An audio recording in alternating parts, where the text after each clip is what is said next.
You've heard about people selling in the DMs like it's this magical thing, and you're thinking, I've never done that.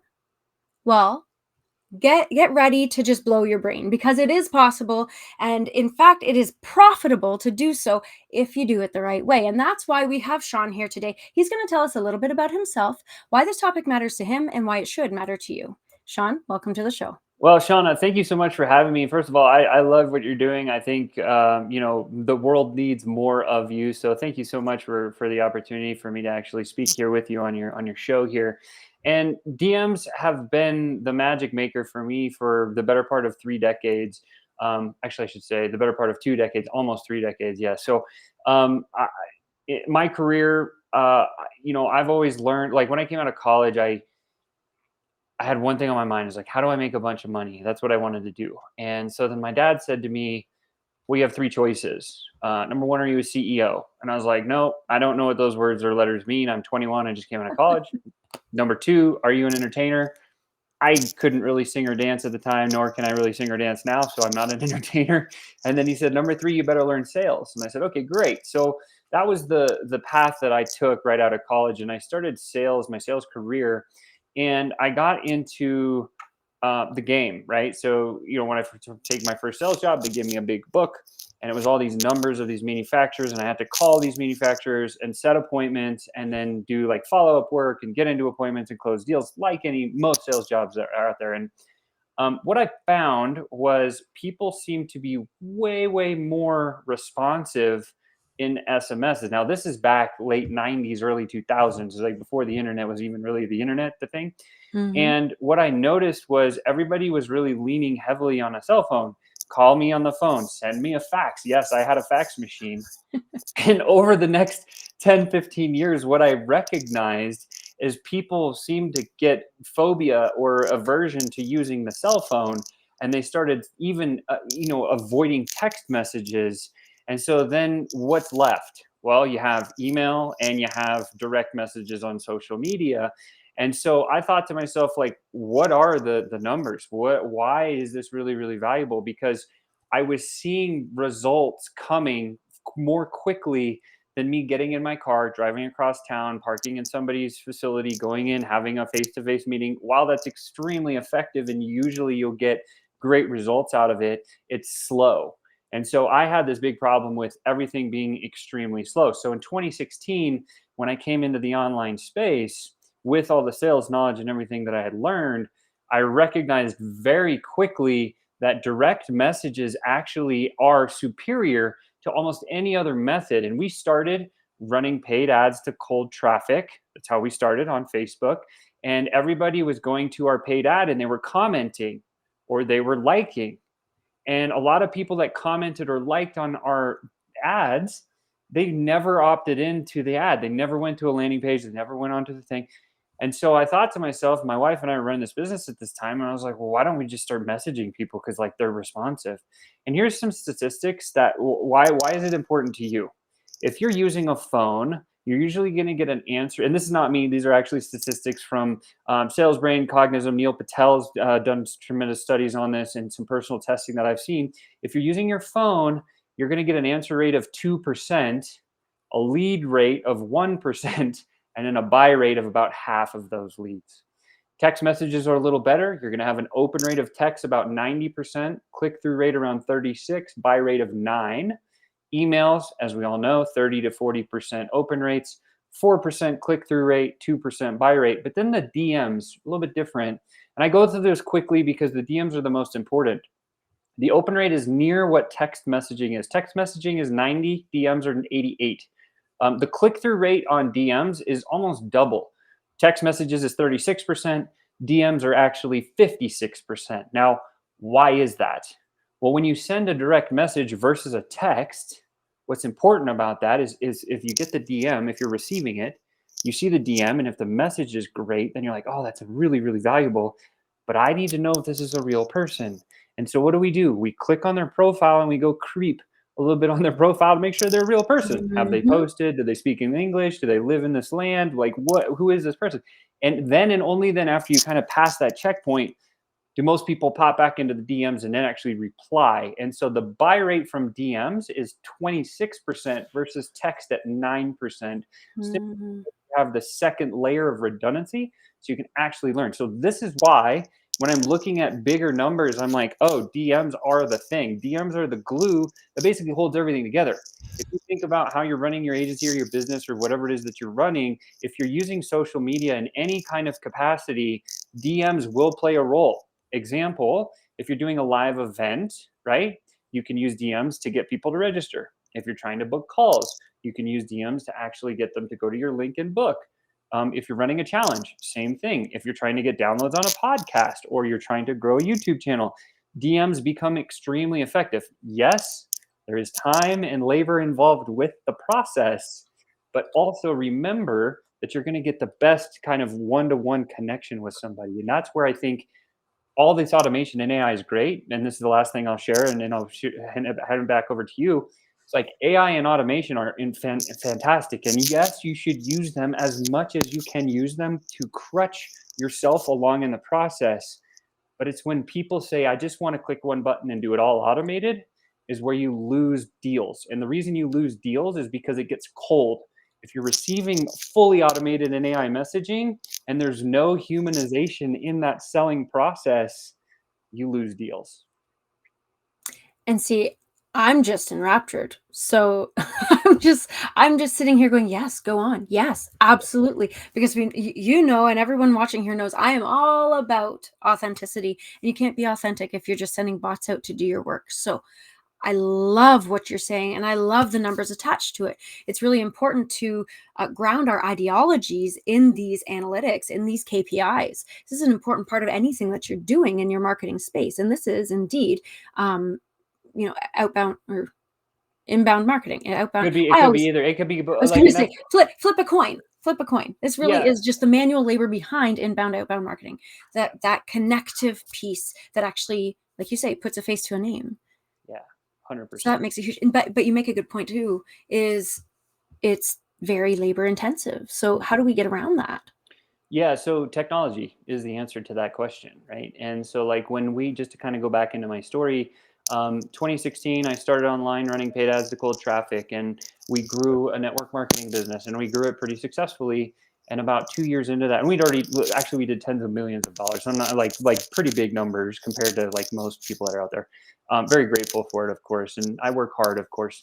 But about 2 years into that process, somebody said, you guys need a software. And so we're like, oh, well, we should build a software. And so we ended up building our first software product.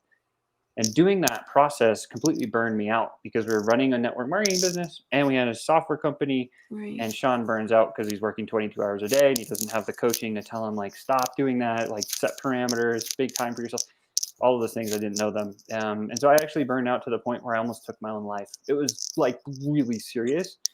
Yeah. And of course, thank gosh or God or whoever you call it, like Russell Brunson was one of my direct coaches at the time, been in his inner circle for a long time. And he says to us, he's like, kill your baby. So I was like, okay, oh my gosh, how do you kill a business doing $10 million or more? Well, it took us a year. We sold the software company and then we started a high ticket selling agency. And this is kind of where this whole need came from for us. We showed these entrepreneurs how to hire, onboard, and train sales teams. That's what we did for them. And in the process, we had DMs overlaid everywhere. But the idea was we got the sales team in and we went through their warm market. And then about 6 months in, these entrepreneurs come back to us and they're like, Sean, I've made more sales in the last 4 months than anything I've ever done before. But now I can't sleep at night because I don't know how to consistently put more leads in front of the sales team that you just built me. Right. Right. Oh, here's this little system you can apply to text messages, you can apply to DMs. And at the time, we were teaching off a spreadsheet and a piece of paper, and we put it in their business, and all of them continue to explode. So my Yes. business, yeah, it was fantastic. Worked really well.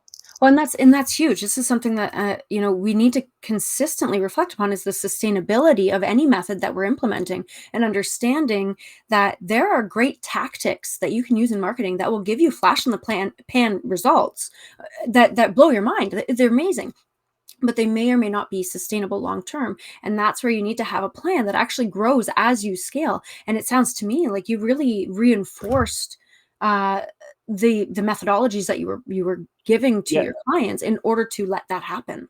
To your point, we saw this working so well with our high ticket agency clients because we could only serve 5 to 7 at a time if you have like a smaller agency.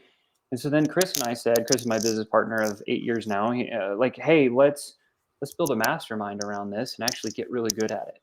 And so we hired a mastermind coach, and then we launched this mastermind, which was a $25,000 mastermind for the year.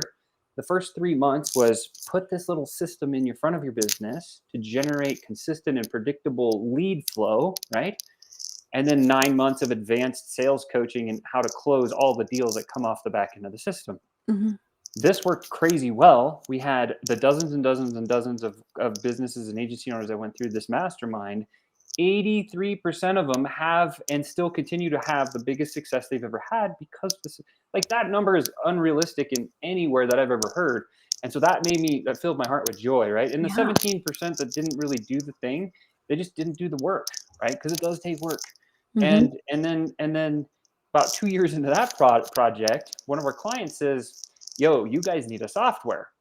Like, to go back to your original question, is like, how do you deal with the heavy lifting and the labor part is the technology. And so we're like, okay, I had a little PTSD from the first time, but then I was like, okay, let's build another software company. And our messaging ran into, we were doing outbound DM work, and it ran into our CTO, his messaging sequence. They collided. We got on the phone with him. What do you do? I have this incredible tech that I built back in 2017, but you had to be like an engineer to run it. But I only have 3 clients. And what do you guys do? We have hundreds and hundreds of clients, but we don't have that technology, and we need it. So in 2020, we merged, and Bruno became our third partner. And so it's Chris, me, and Bruno are the co-founders of FlowChat. And it was a software that just really did 3 things, right? Number one, the whole premise was, how do you find and import or extract opportunities from anywhere on social? So I think of social media as a giant lead bucket. Our job is to go to social media and use a tool where we can collect those people quickly.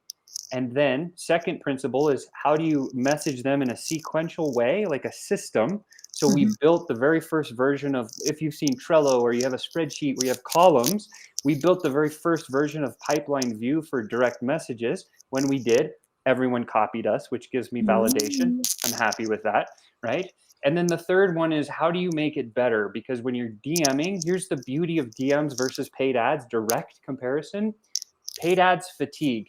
If you don't know what that means you pay money to Facebook and it shows your content to a whole bunch of people that you think you want to sell to. If those people say, don't show me this anymore, your reach goes down and your costs go way up, right? And then you have to rebuild new content. Well, in DMs, if you have a flow, you can spend a little bit of time on the front end optimizing the whole process. And then it's like a light switch in your business. Because it is one-to-one, but you're doing it at scale, you can just keep the light switch on and it'll never fatigue. And so what we've done this year is we've added a tremendous amount of automation and AI, because the heaviest lift when you're going outbound, I'll just talk outbound for a second, we can talk inbound as well, but when you're going outbound, we're collecting people from social media. We need to pre-qualify them before we even send them a message. Absolutely. And so the tech that we built over the last, this is our 4th year now, what it does is it auto qualifies them, and it's different than anything else that's out there. You can click a play button and it'll go through thousands or 10,000 people and qualify them against the criteria that you set up, and it'll only put the hyper qualified people into the process. Then you can click another play button, which will go out and like send a friend request, send the first DM, and create the engagement. And that's really where it gets started into the DMs and the messaging and that kind of thing.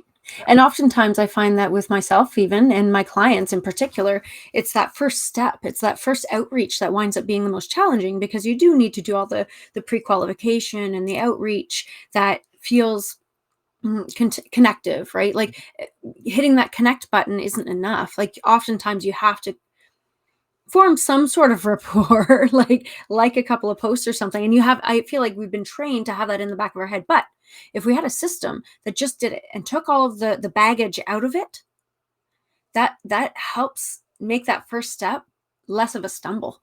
Yeah, I mean, like when we started, it was just Chris and me and the software that Bruno had built. And we said, okay, like, let's go make this work. And we had no list, no group, no anything. So we used our import tool to import groups. You can actually grab an entire group, list of people in a group, any group, doesn't matter. Yeah. And we did $100,000 in our first 41 days just to say, look, it works, right? And now you're a professional at offer creation, design, website, make it a beautified SEO. You do copywriting like a genius. And I've been watching you over the years, Shauna. Like you're amazing at all of this stuff. And so you kind of understand the flow of that real, authentic, and humanization. And so I think, as I kind of mentioned earlier, it's like we need some sort of a hybrid tech or a system that does the heavy lifting for us, but then also allows us space where we have humanization and authentic touch Yeah. within the process, right? So, Absolutely. I mean, it's one of the best ways to really differentiate yourself in the whole the grand scheme of thing as you're reaching out to people. You need to have that expedited process that you're describing, but you also need to have the freedom to be creative and to really put your soul into it, especially if you identify as being a really soul-led, heart-centered service provider. Now, mm, my understanding is that this type of system works pretty much across the board. I mean, correct me if I'm wrong, but it's not just service providers who this would work for. Um, but if you are a service provider and you're kind of thinking, I'm not sure, this sounds like a pretty happy middle ground that will save you time so that you can live in your zone of genius and actually get shit done that you're supposed to get done. yeah, 100%. And when you say service provider, give me like an actual example of a service provider that you're talking about. Yeah, sure. So, in particular, for me, I'm primarily serving women wellness coaches and therapists. Those would be Perfect. service providers, but also why not a VA? Why not a bookkeeper? Right? Yeah, These so are so all of services those that are pretty are high value. I just wanted to make it like really custom for you. So if you're a Yeah. female wellness provider, the first thing we need to do is we need to say, okay, where is the complementary? So that's the biggest word is we never want to compete, but we want to find complementary groups of people on the internet. So that's why I say social media is this big bucket of leads. All our job is we're not creating leads. We have to go find where they are, right? And then we have to drop our bait, our words, our pages, our stuff in front of them and Mhm. see if it attracts them into our general direction. And so, if you're this female wellness provider, what's like maybe brainstorm with me here a complementary service to wellness Mhm. providing, maybe like health. I was gonna say it would probably be a healthcare practitioner of some sort. Yeah. Um, I mean, that would be pretty aligned, and it all depends. It could also be somebody because they're typically entrepreneurs in that space. It could also be a business coach. It could be somebody who's working on the more strategic and tactical aspects of things. And so, okay, so health and business coaches, Mhm. as an example, have Facebook groups. The people in those Absolutely. Facebook groups are probably very complementary to the female wellness provider. So you could use our tech as an example and go into one of these groups. And you can click a button and you can import the group list into your pipeline, and you can start messaging those people. Hey, I noticed that you're really into health. How's your wellness? Right? Or you can start the conversation. And I think just to be very, very clear and add a tremendous amount of value to this conversation, I think most people say, Sean, what do you say in the DMs? That's where people get stuck. Yeah. Okay. Now, you being a professional copywriter, it's off the back, you're like amazing. Well, But even more, so, though, you know what? Actually, I'm gonna just go out here and say, and this is gonna sound left wing, but bear with me. I watched a reel recently where Ed Sheeran was being interviewed, and I think he may have been being interviewed by Alice Cooper, but I'm not sure. The guy kind of looked like him, and and he said, "Oh well, singing comes naturally to you, obviously, Ed." And Ed Sheeran literally looked incredulous. He mm, looked incredulous. He was, "No, it doesn't. I worked at it." And he says, "Pull up a YouTube video of me at 14." He sucked. He was terrible. So like for anybody who's thinking, "Oh, well, you're a great copywriter, so it's just going to happen." No, it takes practice, it takes iteration, it takes work and dynamic. But so I just wanted to start there to just make sure that well, and we, I we agree ground with us you. I in mean, reality. like, However, it sounds like you have a method in this system to yeah, move forward faster. I mean, regardless of if anyone decides to invest in FlowChat or work with you or whatever, like there is always a framework, and you should be able to take something from this. So if you're listening to me right now, this is Yes. probably the most valuable part of the whole system. And so, as you said, you've practiced. I've practiced a ton. I've been in over 1 million direct message conversations. That's a lot, right? Yeah, it is. 350,000 of them I personally went through with Chris, and we dissected the framework of what every DM conversation goes through. And there's 4 steps. And I just want to share these with you because I think this is really valuable. If you don't know what to say in the DMs, here's what you should start with because it's very simple. Number 1 is engagement, right? That's the first part of the framework. When it comes to engagement, all we have to do is get the prospect to respond to us. What's the best thing to say to get them to engage? A genuine and sincere compliment. Hey, Shauna, I see you're Mhm. kicking ass with SEO and you're in the space. And I just wanted to tell you, I think you're doing a great job. Keep it up. That's the type of compliment that I'm talking about. Because if you read that, you'd be like, oh, well, thanks. And you're going to either heart that message or you're going to say, thank you so much. And guess what? I've just checklisted the first of the 4 pieces of framework. I've gotten engagement. The second part of the framework is transition. So Mm. now we have to take the engagement and we have to ask some very pointed questions to get them to the third piece of the framework. So the questions that I typically share, there's 3 of them. You can usually use the most effective is 3. You can go Mhm. up to 5, but what I would suggest is always start with vision casting with them. So we would say something like, I love your SEO agency, or I love your female wellness program. What's the end goal? Where is the flag on the top of the mountain? What's the thing you're trying to achieve? Right. And we vision cast and we let the prospect come back and tell us, oh, I'm trying to do this, or I'm trying to get there, I'm going to do this. So that's the first question we ask. So whatever answer they give us doesn't help or hurt us, but it's good information. And our second transition question is, what's been the biggest thing that's led to the biggest success? Go to the positive, and then they'll say, oh, well, this worked really, really well. And then you go to the third transition question, which is the negative, saying, oh man, that's amazing. How about what's the biggest speed bump that you've encountered over the past couple of years? And they say this. Whatever this is, that's your magic cue to move to the third part of the framework, which is an invite, right? Whether it be an invite Right. to a call or a website or a video or a summit or whatever, right? And so the negative question sounds like I kind of just shared with you. And then the transition from the transition questions into the invite, which is framework part 3 is invite and call to action, is this idea of saying, be shocked. Oh, I would never have thought you would have ever said that is a problem or a speed bump, Shauna. In fact, and then you transition into, Right. I have some different perspective on that. I think you could get some value of it. Let's book a quick call. Are you up for it? And now I've moved from engagement, transition, and I've said very little. And then I've invited you to, hey, we should talk because I have some perspective on the thing that you struggled with. And Right. that's going to entice you to move forward. And then you say, great. And when they say, sure, you say, great, here's my link. So that's the call to action link that you send. Right. And then just let me know when you book, right? And then they book a call as an example. And then the last part of the framework, probably the most important, and everyone forgets this, is the clear future. Give Mm. that prospect one more piece of homework or thing to do before your call. Hey, Shauna, great. We're going to be talking next Tuesday. Here's this quick 3-minute video. Just watch it so you kind of know what I'm all about. It might prompt some more questions for our call. Can you do that? Yes. And now what I've done is I've given myself some space to be authentic and original and organic and actually have a human to human. And I've allowed myself a little bit more space at the end to say, here's some more about me that will induct you a little bit closer to me. And now when you get on Mhm. the call, you have something to start the conversations with. That makes so much sense. And don't get me wrong. Um, when you describe like typical outreaches that people keep in mind, and they're always thinking about this copywritten outreach. Mhm.